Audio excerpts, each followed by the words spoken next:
Bonsoir mesdames et messieurs et bienvenue dans cette nouvelle édition en cette nouvelle semaine. À la une de l'actualité de ce jour, 6 bandits masqués et armés sont entrés de force dans la maison d'un homme d'affaires à Beyit dans la commune d'Abou-Magakil ce matin vers 1h. Les bandits ont ligoté le gardien de la maison et la main du propriétaire a également été blessée avec un couteau. Les bandits se sont emparés de 50 millions d'ariars ainsi que de nombreux appareils tels que des ordinateurs et des téléphones portables. Les détails avec Andela Martina et Nza Khanjiantsu. Il y avait du sang partout dans la maison de cet homme d'affaires, Sizabeyi Abou-Magakil. En effet, 6 braqueurs armés et masqués sont venus attaquer ici vers 1h du matin, selon les informations. Ces malfaiteurs sont entrés de force dans la maison, ils nous ont menacés et ont blessé à l'aide d'un couteau la main du propriétaire, a déclaré cette dame. Avant cela, les bandits ont ligoté le gardien à l'extérieur. Cette maison dispose également d'une caméra de surveillance et les enquêteurs sont actuellement en train de la visionner. Cependant, il existe de nombreuses inquiétudes quant à la possibilité d'une attaque planifiée contre l'homme d'affaires. Selon lui, des incidents étranges se sont produits avant cela. Selon la victime toujours, ces braqueurs ont emporté un sac qui contenait 50 millions d'ariars. Ils ont également pris l'ordinateur et de nombreux téléphones portables. La gendarmerie nationale prend en charge l'enquête actuellement, affaire à poursuivre donc. Les dégâts laissés par le cyclone Chenezo dans notre pays ne cessent de s'alourdir. En effet, selon les dernières statistiques publiées par le BNGRC, 30 personnes sont décédées si 20 personnes sont portées disparues. Par ailleurs, 88 949 sont sinistrés, soit 20 430 ménages. 17 régions ont été les plus touchées par ce cyclone qui a occasionné des dommages et même la destruction de nombreuses infrastructures. Reportage. Bien que le cyclone Chenezo se soit déjà éloigné des côtes de la Grande Île, les dégâts qu'il a laissés n'ont cessé de s'alourdir selon le rapport publié aujourd'hui par le BNGRC au Bureau national de la gestion des risques et des catastrophes. Ainsi, 30 personnes ont perdu la vie, 20 personnes sont portées disparues et 88 949 sinistrés qui sont répartis dans 20 430 ménages. Par ailleurs, 17 régions ont été durement touchées par ce cyclone, avec un total de 43 789 sinistrés, soit 9 596 ménages qui ont été déplacés dans 148 sites d'hébergement. 26 363 ménages ont été inondés et 1073 ont été complètement détruites. De plus, selon toujours le rapport, 8 CSB ont été complètement détruits, tandis que 10 CSB ont été partiellement endommagés ou inondés. Ensuite, après un climat cyclonique marqué par des précipitations incessantes qui se sont abattues jour et nuit durant plus d'une semaine, un temps clément est attendu dans le pays en cette nouvelle semaine. Selon les informations reçues auprès du service météorologique, le retour d'un temps classique d'été pour une durée de 3 jours sur l'ensemble de l'île. Malgré cela, des averses isolées pourront survenir pendant l'après-midi dans la partie nord, nord-est et est de l'île. Par ailleurs, la température maximale baissera légèrement pour les hautes terres, tandis que la température minimale sera aux environs de 12 degrés Celsius. Passons dans un tout autre sujet. Actuellement, la circulation sur la route nationale numéro 6 reliant Port-Berger et Antsouy est rétablie depuis hier. Après la coupure du pont, il y a 4 jours de cela, le ministre des Travaux publics surveille de près les travaux d'urgence depuis la fin de la semaine. Il a également émis des consignes à l'adresse de l'entreprise en charge des travaux de réhabilitation de la RN6 de détecter les éventuels points susceptibles d'être à l'origine de coupures. Par ailleurs, la première étape de la réhabilitation de la route nationale 2 reliant Tana-Touamas est en cours. Les détails avec Naté Rakoutmaf. C'est une déviation qui a été mise en place sur la route nationale numéro 6 reliant Port-Berger et Antsouy afin de rétablir au plus vite la circulation sur cette portion de la RN6.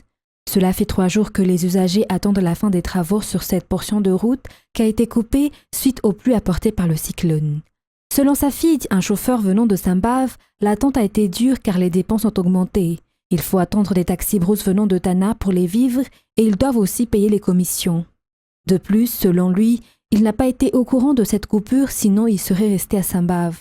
Ils ont déjà essayé de trouver des déviations ailleurs, mais en vain.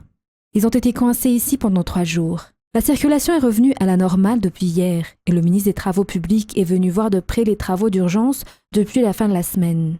Nous avons pu achever les travaux pour la mise en place de la déviation qui est un pan Il est à noter que ce pont servira également de déviation pendant les travaux définitifs de ce pont. Nous avons également demandé à l'entreprise de détecter tous les points susceptibles d'être à l'origine d'éventuelles coupures pour éviter ce genre de situation en cette période d'intempéries tout en accélérant les travaux, a déclaré Jerry Achifnjazan, ministre des Travaux publics hier. D'un autre côté, le ministère des Travaux publics ne cesse de chercher des solutions pour réparer les dégradations des routes nationales. Le ministre est venu voir les travaux d'urgence effectués sur cette route nationale numéro 2 reliant Thomas-Nyantananarivo. Il s'agit des travaux initiés par l'État malagasy en réponse aux plaintes des transporteurs. Les travaux n'entraîneront pas des coupures de route et les transporteurs peuvent circuler pendant le déroulement des travaux. Il s'agit aussi d'une première étape avant les travaux définitifs qui sont financés par la Banque mondiale à travers le programme CERC. L'appel d'offres a déjà débuté et ces travaux en question devront commencer avant le 15 février, selon les explications. Page économique pour continuer. Le vélram numéro 7 du président de la République s'est réalisé pour Fianarantsoa. L'équipement importé pour la construction d'une nouvelle usine a été installé dans la capitale de la région, Mathiachambun, et l'appel à projet a été complété pour que les entrepreneurs puissent la gérer. Fianarantsoa est ainsi la deuxième ville à recevoir la pépinière industrielle après Ambush il y a 2 semaines. La pépinière est bénéfique pour les agriculteurs et favorise également l'emploi. Les détails avec Sylvain Enzar Hanjiansu. La région de Mathiachambun est 3e en matière de production de miel. Pendant une seule période de production, cela atteint jusqu'à 16 000 tonnes.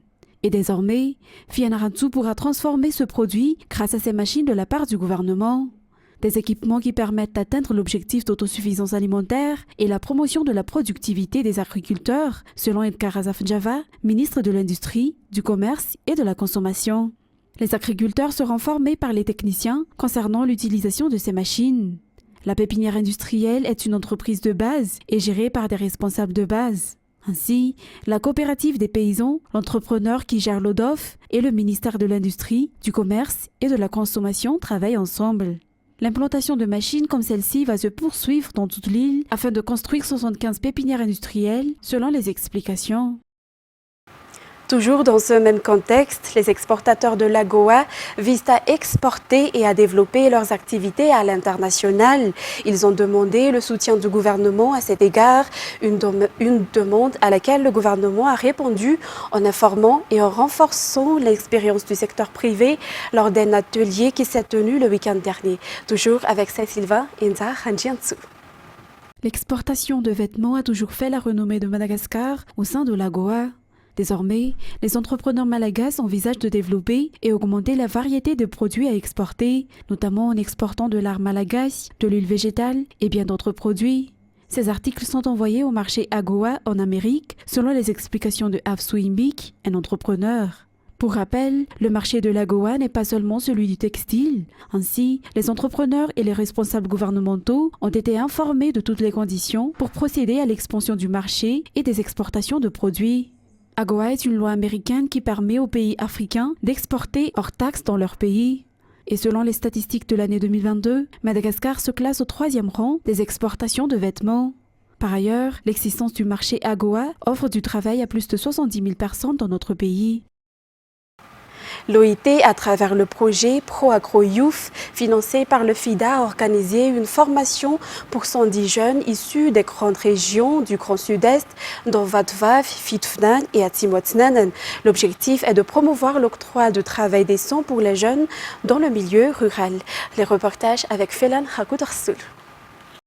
110 jeunes issus de 3 régions, à savoir les régions Sud-Est, Vatvav, Fitfnan et Atimotnanen, ont été sélectionnés sans distinction de diplôme pour suivre cette formation qui a débuté le 18 janvier 2023 pour une durée de 3 mois. Il s'agit d'une formation portant sur la culture de canne à sucre pour la transformer en éthanol. Une démarche qui participe à la protection de l'environnement et qui s'est faite à Vuipen du fait de la présence d'une usine de transformation de la canne à sucre en gaz éthanol à cet endroit. Et comme le projet concerne le domaine de l'agriculture, ce programme de formation de ProAgro-Youth est sous l'autorité du ministère de l'Agriculture et de l'Élevage. À la fin, ces jeunes seront capables de créer leurs propres activités génératrices de revenus, ou AGR, et seront formés sur la protection de l'environnement. Il appartient par la suite à la CFAFI d'accompagner ces jeunes sortants dans la réalisation de leurs activités dans leurs villages respectifs et d'en assurer le suivi du bon déroulement des productions dans les normes. Concernant maintenant les actualités internationales, très peu de Tunisiens se sont déplacés dimanche pour élire un parlement dénué de réel pouvoir, infligeant un nouveau désaveu au président Kais Saied et aux réformes politiques qu'ils imposent depuis son coup de force le 2021 dans un pays surtout préoccupé par ses problèmes économiques. France 24.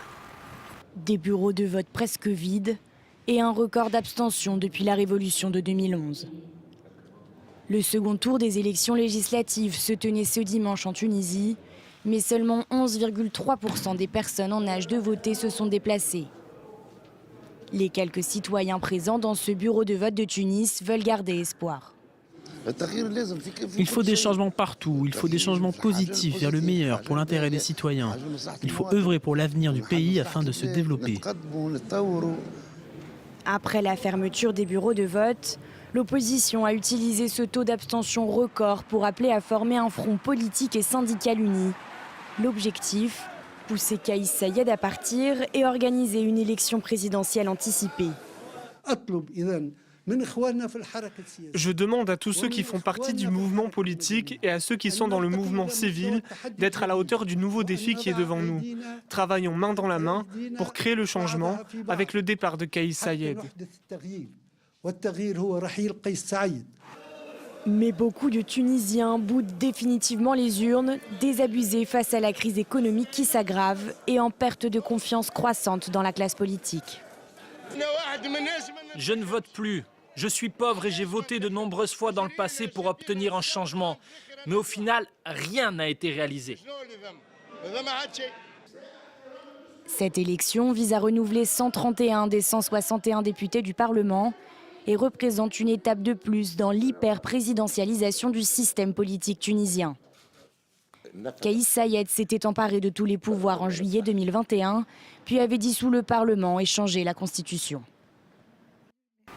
Ensuite, les forces israéliennes ont mis sous scellé dimanche 29 janvier la maison familiale d'un Palestinien qui a tué 7 personnes en vue de la détruire après l'annonce par le gouvernement de mesures visant à punir les proches des auteurs d'attentats. Toujours avec France 24. Un adolescent de 14 ans inhumé à Jérusalem et un couple quelques kilomètres plus loin, à Beth Shemesh. Il s'agit de 3 des 7 victimes du Palestinien de 21 ans qui a ouvert le feu vendredi soir devant une synagogue de Neve Yaakov, colonie de Jérusalem-Est, avant d'être abattu. Le logement familial de ce Palestinien a été condamné par l'armée israélienne qui a diffusé ces images. La maison devrait ensuite être détruite. Une punition collective devenue une habitude en Israël, dont le gouvernement d'extrême droite vient d'élargir son éventail répressif. Nous avons décidé de supprimer les droits à la sécurité sociale pour les familles qui soutiennent le terrorisme. Et nous discuterons d'autres mesures telles que la suppression de la carte d'identité et de la résidence des familles des terroristes. Dans le même temps, nous avons accéléré et étendu le permis de port d'armes pour des milliers d'Israéliens. Cette surenchère intervient après un premier attentat vendredi et un second samedi, où un Palestinien de 13 ans a blessé 2 personnes à Siwan.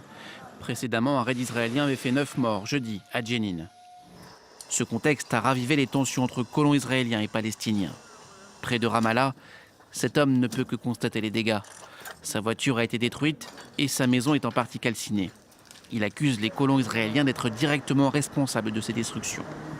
Il ne se passe pas un mois sans qu'il y ait une bagarre entre les deux camps, que ce soit à cause de la destruction d'oliviers ou lorsqu'ils nous empêchent de labourer la terre avec des tracteurs en nous les prenant de force. Nous sommes en conflit avec eux et cela n'a pas commencé aujourd'hui.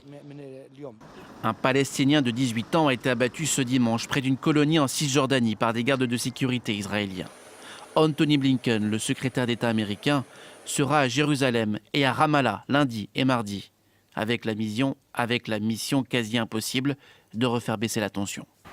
Et pour terminer cette édition, des bombardements russes sur Kherson, dans le sud de l'Ukraine, ont fait dimanche 29 janvier au moins 3 morts et 6 blessés, a dénoncé le président Volodymyr Zelensky, tandis qu'une frappe russe le même jour à Kharkiv a tué une personne, selon le gouverneur de la région. France 24.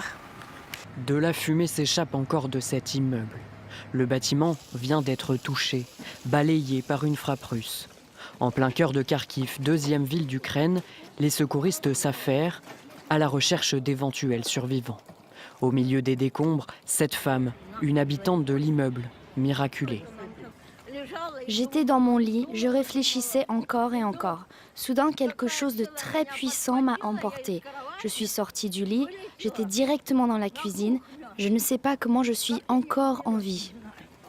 Les autorités locales font état d'au moins un mort et plusieurs blessés.